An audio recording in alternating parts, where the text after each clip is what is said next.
ऐसी कौन सी स्थिति हो सकती है शिवपाल जी जिसमें आप ये बोलें कि नहीं अखिलेश इससे आगे मैं नहीं जा सकता और इसके आगे गठबंधन नहीं हो सकता? ऐसी कौन सी वो स्थिति है आपके हिसाब से कि अब आपकी तरफ से कोई शर्त ही नहीं है कि जैसे भी करो बस अब गठबंधन में शामिल कर लो?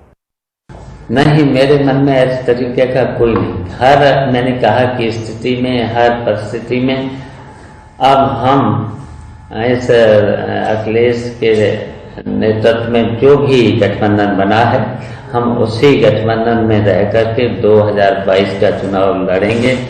और हमने ये तय किया है कि उत्तर प्रदेश में फिर से अखिलेश मुख्यमंत्री बने, ये मैंने तय किया। एक सवाल मैं आपसे ये पूछना चाहता हूं शिवपाल जी, अभी तमाम आयकर विभाग के छापे पड़ रहे हैं, समाजवादी पार्टी के कुछ लोगों पदाधिकारी जो हैं उन पर भी पड़े और कुछ बिजनेसमैन पर भी पड़े, जिनका हवाला ये बोला गया कि इनके ताल्लुक इनका एक इक्वेशन है समाजवादी पार्टी के साथ। बाद में समाजवादी पार्टी ने उसका खंडन भी किया कि नहीं, ये वो इत्र बनाने वाली कंपनी नहीं है, ये कोई और है। इन आयकर विभाग के छापों को आप किस तरीके से देखते हैं?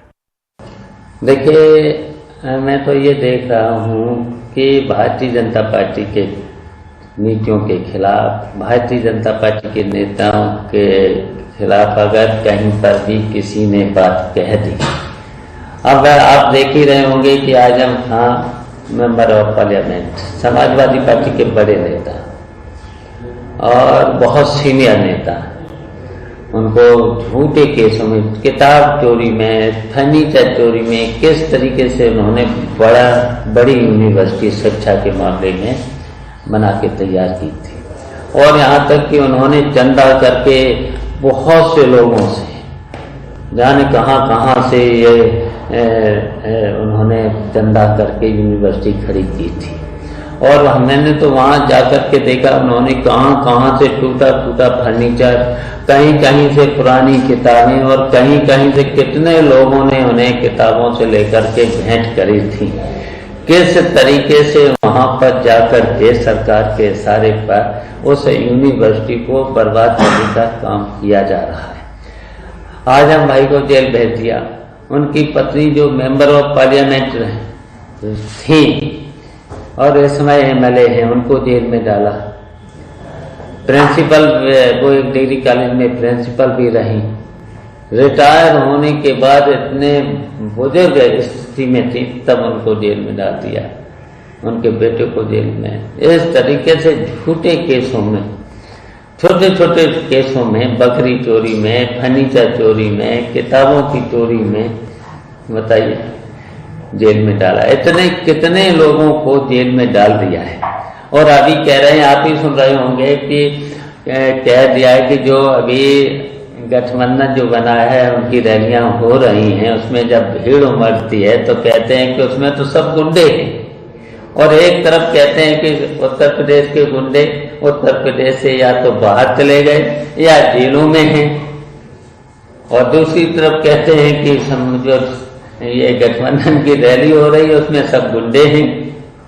यही तो कहते हैं ये भारतीय जनता पार्टी के लोग।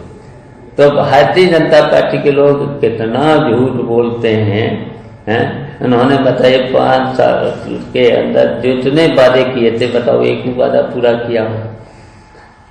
काला धन कितना ले आए, कितने वादा किया था, 15-15 लाख डाल देंगे, 2 करोड़ लोगों को हर वर्ष नौकरी दे देंगे, कितने वादे किए थे, किसानों की आय दोगुनी कर देंगे।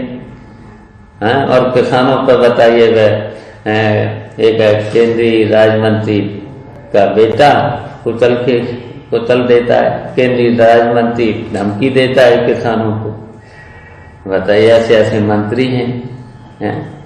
तो इस तरीके से जो घटना है, ये कितना झूठ बोलते हैं और कितने लोगों को फर्जी मुकदमों में जेल में डाल दिया गया पूरे उत्तर प्रदेश में। तो इस तरीके से ये झूठ बोलते हैं। एक सवाल मेरे मन में आ रहा है शिवपाल जी, और वो ये है कि अखिलेश खुद 2017 में यूपी के लड़के बन करके आए, कारगर सिद्ध नहीं हुए। उसके बाद बुआ और भतीजा साथ आए, वो भी कामयाब नहीं हुआ। चाचा भतीजा ऐसा क्या कर लेंगे 2022 में? आप देखिएगा 2022 का रिजल्ट देख लेना।